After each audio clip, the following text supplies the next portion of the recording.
हाँ, तो हम लोग देख रहे थे ह्यूमन डाइजेस्टिव सिस्टम में पिछले दिन हमने देखा सबसे पहले बकल कैविटी देखा। तो बकल कैविटी के ऊपर पैलेट है और नीचे टंग है, टंग में दोनों टिप है। यहाँ बकल कैविटी के बाद हम देख रहे हैं कि ये एरिया फेरिंग्स का एरिया है। फेरिंग्स कब से फनल से कब होता है। इसके बाद हमने देखा था एसोफेगस, एसोफेगस के बाद ये देखा स्टमक। स्टमक के ठीक यहाँ स्टमक के राइट में एक ग्लैंड होता है जिसको हम कहते हैं लीवर। लीवर बाइल सेक्रेट करता है और बाइल सेक्रेट हुआ लीवर के द्वारा वो बाइल जाकर के टेम्पोरली थोड़े देर के लिए यहाँ टेम्पोरली थोड़े देर के लिए यह pouch like bag like structure पे जमा रहता है जिसको कहते हैं गॉल ब्लैडर, जिसको कहते हैं गॉल ब्लैडर। हाँ, तो जिसको कहते हैं गॉल ब्लैडर। अब गॉल ब्लैडर से एक डक्ट निकली हुई है, हिपैटिक डक्ट, और हिपैटिक डक्ट आकर के खुलती है डियोडेनम में, और साथ ही इसके नीचे एक लीफ लाइक स्ट्रक्चर दिखाई दे रहा है। दिस इज पैनक्रियाज, और यही पैनक्रियाज से एक डक्ट निकलता है जिसको पैनक्रिएटिक डक्ट कहते हैं। और इस पैनक्रिएटिक डक्ट से हिपैटिक डक्ट मिल जाता है तो बन जाता है हिपैटोपैनक्रिएटिक डक्ट। ये हिपैटोपैनक्रिएटिक डक्ट आगे डियोडेनम में ओपन होता है और इस में जाकर के ये बाइल और पैनक्रियाज के द्वारा निकाला जाने वाला पैनक्रिएटिक जूस देता है। अब हमें ये देखना है कि ये पैनक्रियाज जो ऑर्गन है इसके बारे में हम डिस्कस करते हैं। तो पैनक्रियाज एक हेट्रोक्राइन ग्लैंड है। हेट्रोक्राइन ग्लैंड वो ग्लैंड होता है जो एक्सोक्राइन भी होता है और एंडोक्राइन भी होता है। ऐसे एक्सोक्राइन ये डाइजेस्टिव जूस सेक्रेट करता है जिसको पैनक्रिएटिक जूस कहते हैं। और एज ए एंडोक्राइन ग्लैंड ये दो प्रकार के हार्मोन निकालता है। फर्स्ट ग्लूकागॉन और सेकेंड इज इंसुलिन। इसको हम लोग पढ़ेंगे एंडोक्राइन चैप्टर में, जहां पर हम हार्मोन के बारे में पढ़ेंगे, जो सेकेंड चैप्टर में पढ़ना है। अभी हमें पढ़ना है पैनक्रिएटिक जूस के बारे में। Pancreatic juice passes through pancreatic duct, और पैनक्रिएटिक डक्ट से होता हुआ पैनक्रिएटिक जूस जो है डियोडेनम में खुलता है। अब पैनक्रिएटिक जूस के अंदर में सबसे इंपॉर्टेंट जो है वो ये तीन है, इनके अलावा भी और भी कई हैं, बट इंपॉर्टेंट तीन है। पहला है ट्रिप्सिन। ट्रिप्सिन एक प्रोटियोलाइटिक एंजाइम है जो प्रोटीन के डाइजेशन में हेल्प करता है। हमने देखा था कि स्टमक में पेप्सिन ने प्रोटीन को प्रोटियोज और पेप्टॉन में तोड़ दिया था। यहां पे ट्रिप्सिन प्रोटियोज और पेप्टॉन को पेप्टाइड में तोड़ देगा। लेकिन दिक्कत है कि ये जो ट्रिप्सिन है ये एसिडिक पीएच पे काम नहीं करता है, इसीलिए पहले बाइल फूड को बेसिक बना देता है, तब ये जाकर के एक्टिव हो जाता है। यानी कि ये अल्कलाइन मीडियम में ही काम करता है, और अल्कलाइन मीडियम में ये प्रोड्यूस पेप्टॉन को पेप्टाइड में तोड़ देगा। इसके बाद एक और इंपॉर्टेंट है pancreatic lipase. Pancreatic lipase fat को इससे simple molecule fatty acid and glycerol में तोड़ देता है। लेकिन फैट इजीली डाइजेस्ट नहीं होता और इसका वर्क बहुत स्लो होता है। साथ ही तो इसके लिए इसमें हेल्प करता है बाइल साल्ट। बाइल साल्ट एक प्रोसेस करता है जिसका नाम है इमल्सिफिकेशन। अब ये इमल्सिफिकेशन है कि ये बड़े बड़े फैट के ड्रॉपलेट्स को ब्रेक कर देता है बाइल का साल्ट छोटे छोटे ड्रॉपलेट्स में। बड़े ड्रॉप को छोटे छोटे ड्रॉपलेट्स में ब्रेक कर देता है, बड़े ड्रॉप को छोटे छोटे ड्रॉप में ब्रेक कर देता है, जिससे इसका सरफेस एरिया इंक्रीज हो जाता है और अब इस पर पैनक्रिएटिक लाइपेज वर्क करके इसे डाइजेस्ट कर देता है। यानी पैनक्रिएटिक लाइपेज का वर्क आउटपुट बढ़ जाता है जब बाइल का साल्ट फैट को इमल्सिफाई कर दे। और उसके बाद हमने तो फूड में बेसिकली तीन मेन इंपॉर्टेंट पार्ट है, प्रोटीन है, फैट और तीसरा है कार्बोहाइड्रेट। कार्बोहाइड्रेट ज्यादातर हम स्टार्च के रूप में खाते हैं। तो स्टार्च का डाइजेशन तो माउथ में स्टार्ट हो गया है सैलिवरी एमाइलेज या टाइलिन के द्वारा। सैलिवरी एमाइलेज जैसे ही स्टमक में पहुंचता है वह इनएक्टिव हो चुका होता है। उसके बाद जब यहाँ स्मॉल इंटेस्टाइन के डिओडेनम पार्ट में आता है तो डिओडेनम पार्ट में अल्कलाइन मीडियम में तो कोई एंजाइम नहीं है। ऐसे समय में पैनक्रियाज से निकलने वाला एमाइलेज, पैनक्रिएटिक एमाइलेज स्टार्च को और जो स्टार्च डेक्स्ट्रीन में टूट गया था उनको दोनों को माल्टोज में तोड़ देता है। माल्टोज में यहां तोड़ दिया जाएगा। साथ ही कुछ पेप्टाइडेज, कार्बोक्सीपेप्टाइडेज, सुक्रेज और भी एंजाइम हैं, बट इंपॉर्टेंट एंजाइम्स ये है हमारे पास डिओडेनम में। तो हम इसको देखते हैं, इसके बाद थोड़ा सा और इसे थोड़ा डिटेल में हम और समझते हैं।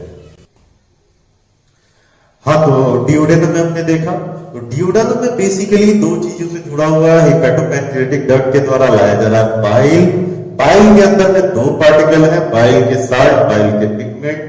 इनका मेन काम होता है कि फूड को अल्कलाइन कर देना, एक्टिवेट कर देना एंजाइम को प्रैक्टिक, और मेनली दो काम, और तीसरा सबसे इंपॉर्टेंट काम है फैट को इमल्सिफाई करना।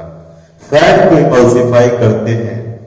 इसके बाद हमने देखा था पैनक्रियाटिक जूस। पैनक्रियाटिक जूस में हमने देखा था कि पैनक्रियाटिक लाइपेज जो है फैटी एसिड और ग्लिसरॉल में तोड़ देता है। ट्रिप्सिन जो है पेप्टाइड में, प्रोटीज और पेप्टोन को पेप्टाइड में तोड़ देता है। और पैनक्रियाटिक एमाइलेज जो है डेक्स्ट्रीन और स्टार्च को माल्टोज में तोड़ देता है।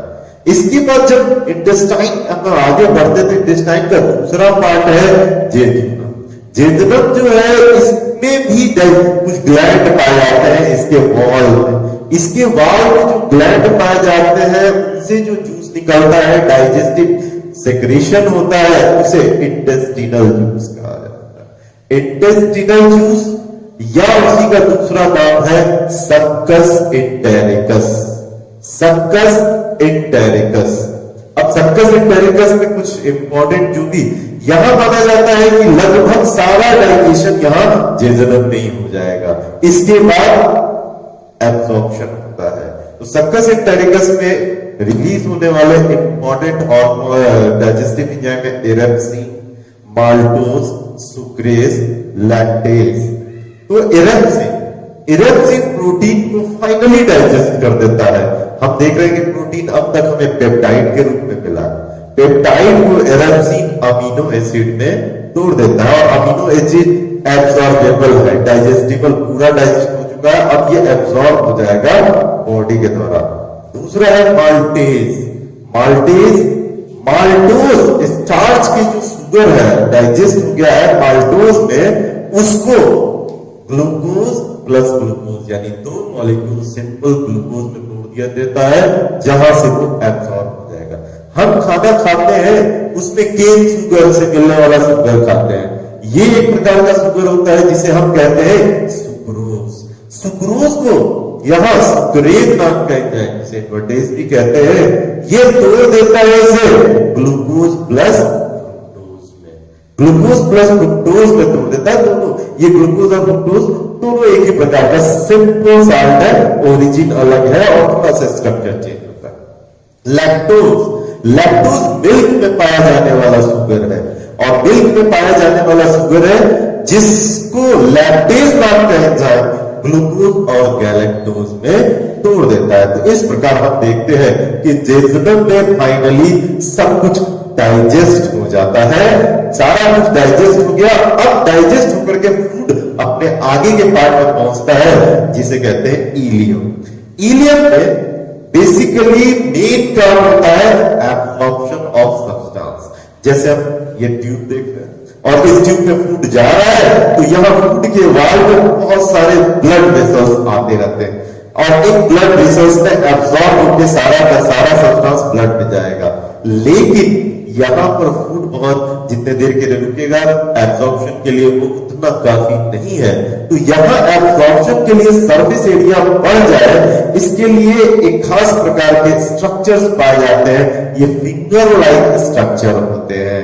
इन फिंगर लाइक स्ट्रक्चर्स को विलाइज कहा जाता है, विलाई।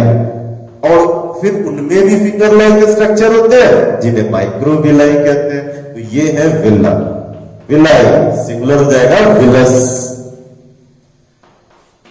और प्लूरल हो गया विलाई। और विलाई में फिंगर लाइक प्रोजेक्शन होते हैं जो सरफेस एरिया बढ़ा देते हैं। यहां से एब्जॉर्ब कर करके ब्लड में, पीछे ब्लड वेसल्स होते हैं और भेज दिया जाएगा। तो लगभग सारा substance, amino acid, fatty acid, glucose, maltose, galactose, ये सारे के सारे एब्जॉर्ब हो जाते हैं एक्सेप्ट वाटर। वाटर एब्जॉर्ब नहीं होता। यहां पर फूड को स्लरी या फीकल मैटर कहा जाएगा, एब्जॉर्ब। अभी फूड स्लरी कहा जाएगा। हम जानते हैं यहां पे फूड को कहते हैं बोलस। यहां पे फूड को नाम देते हैं काइन। बोलस क्या है?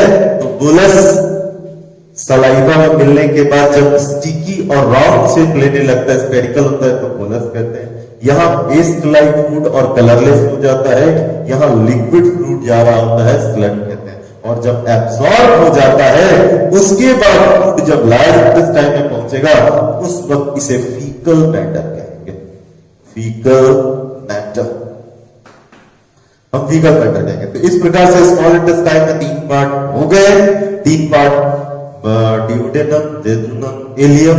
ड्यूडेनम बाइल और पैनक्रियाटिक जूस के मदद से डाइजेशन करता है। जेजुनम, इसके पास खुद का अपना एंजाइम है जो डाइजेशन के लिए हेल्पफुल है। एंजाइम में ये सारे एंजाइम पाए जाते हैं। और इलियम का मेन काम है एब्जॉर्प्शन, एक्सेप्ट वाटर। वाटर का एब्जॉर्प्शन नहीं करता है। वाटर का एब्जॉर्प्शन होता है यहां लार्ज इंटेस्टाइन में। तो लार्ज इंटेस्टाइन जैसा कि फिगर में दिखाई पड़ रहा है, लार्ज इंटेस्टाइन ये कहलाता है, ये large intestine, large intestine. Large intestine इसलिए कहा गया क्योंकि ये ब्रॉड ट्यूब है, लंबा नहीं है, ब्रॉड है, ये ब्रॉड ट्यूब है। अब इसके में 3 पार्ट होते हैं। पहला ये जो पार्ट है इसे कहते हैं सीकम। सीकम, सीकम जो है अटैच्ड रहता है with small intestine. Small intestine के साथ ही सीकम में एक ये पीछे एक वर्मीफॉर्म स्ट्रक्चर दिखाई जाता है जिसे हम अपेंडिक्स कहते हैं।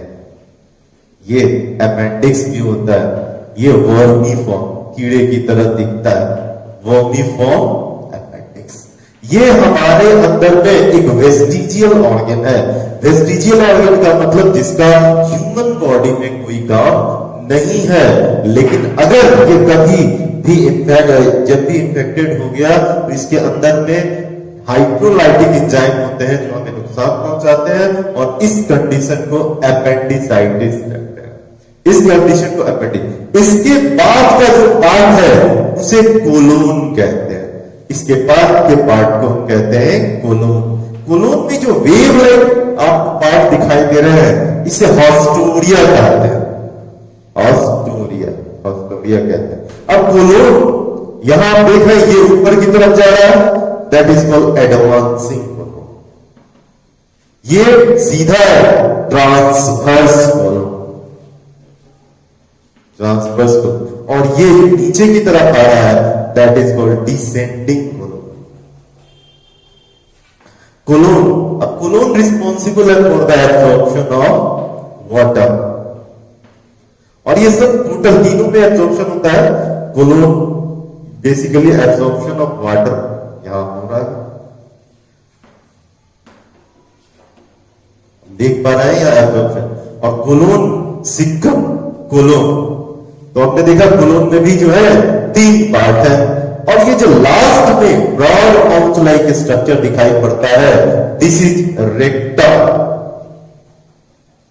यहां पर digested undigested food matter partially थोड़ी देर के लिए स्टोर किए जाते हैं।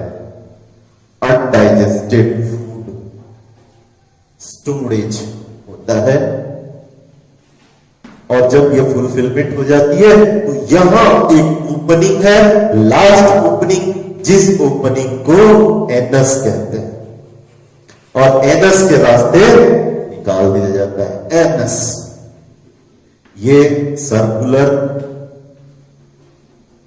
मसल्स का है, जिसे स्फिंक्टर भी कहते हैं।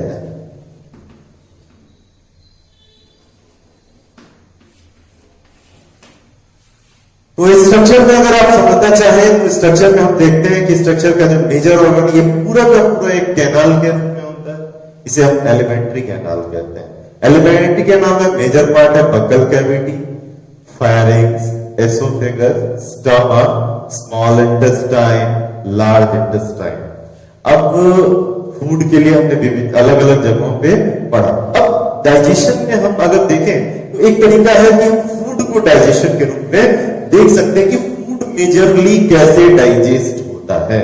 फूड मेजरली डाइजेस्ट होता है तो देखो फूड में क्या है कि फैट का डाइजेशन, कार्बोहाइड्रेट का और प्रोटीन का, इन सब का डाइजेशन किया जाता है क्योंकि ये कॉम्प्लेक्स मॉलिक्यूल है, ये हमारे बॉडी में एब्सॉर्ब नहीं होते। लेकिन मिनरल, विटामिन, वाटर्स ये अपने आप ऐसे ही एब्सॉर्ब कर ले जाते हैं क्योंकि ये एब्सॉर्बेबल फॉर्म में होते हैं। तो हमें हम जो फूड खा रहे होते हैं में बेसिकली एब्सॉर्ब तीन चीजें हो रही हैं। एक है कार्बोहाइड्रेट, और कार्बोहाइड्रेट किस किस फॉर्म में हमें मिलता है? हमें कार्बोहाइड्रेट स्टार्च के फॉर्म में मिल जाता है जो हम खाते हैं। हमें कार्बोन फॉर्म में, हमें लैक्टोज के फॉर्म में मिलता है, सुक्रोज के फॉर्म में मिलता है। स्टार्च को तोड़ता है एमाइलेज। एमाइलेज जो है ये स्टार्च को डेक्स्ट्रीन और माल्टोज में तोड़ता है। माल्टोज को माल्टेज के द्वारा ग्लूकोज में, माल्टोज को माल्टेज के द्वारा ग्लूकोज में दो मॉलिक्यूल ग्लूकोज में तोड़ दिया जाता है। तो इस तरह से स्टार्च पूरा। लैक्टोज को लैक्टेज के द्वारा ग्लूकोज प्लस गैलेक्टोज में तोड़ दिया जाता है।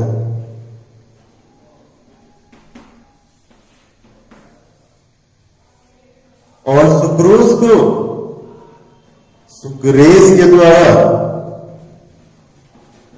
ग्लूकोज प्लस फ्रुक्टोज में तोड़ दिया जाता है। सुक्रोज प्लस फ्रुक्टोज में तोड़ दिया जाता है। तो ये हो गया कार्बोहाइड्रेट का डाइजेशन। अब हम देख रहे हैं यहां पर फैट का डाइजेशन लाइपेज के एंजाइम से होगा। फैट लाइपेज के द्वारा फैटी एसिड प्लस ग्लिसरॉल में तोड़ दिया जाएगा। और प्रोटीन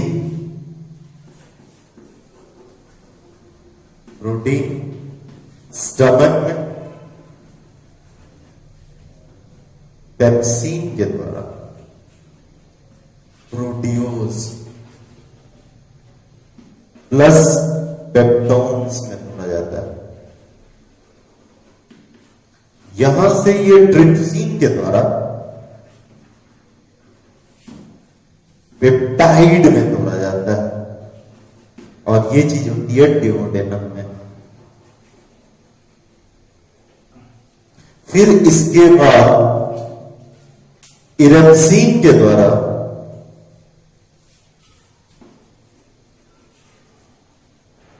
इसे अमीनो एसिड में तोड़ दिया जाता है। अमीनो एसिड में तोड़ दिया जाता है, और ये होता है जेजुनम में। फाइनली हमने देखा ये तीन चीजों को किस प्रकार से तोड़ा जा रहा है कि अगर कार्बोहाइड्रेट है, स्टार्च माउथ से ही स्टार्ट हो जाता है। माउथ से स्टार्ट हो जाता है, डिओडेनम में जाकर के पूरा डाइजेस्ट हो गया। लैक्टोज को लैक्टेज के द्वारा ग्लूकोज प्लस ग्लूकोज में तोड़ दिया गया, सुक्रोज को सुक्रेज के द्वारा ग्लूकोज प्लस फ्रुक्टोज में तोड़ दिया गया, और फैट को लाइपेज के द्वारा फैटी एसिड प्लस ग्लिसरॉल में तोड़ दिया गया। प्रोटीन को पेप्सिन के द्वारा प्रोटियोज, पेप्टोन्स में, ट्रिप्सिन के द्वारा पेप्टाइड में, और एरेथ्रिन के द्वारा अमीनो एसिड में तोड़ दिया गया। तो ये था हम लोग का टोटल डाइजेस्टिव एंजाइम।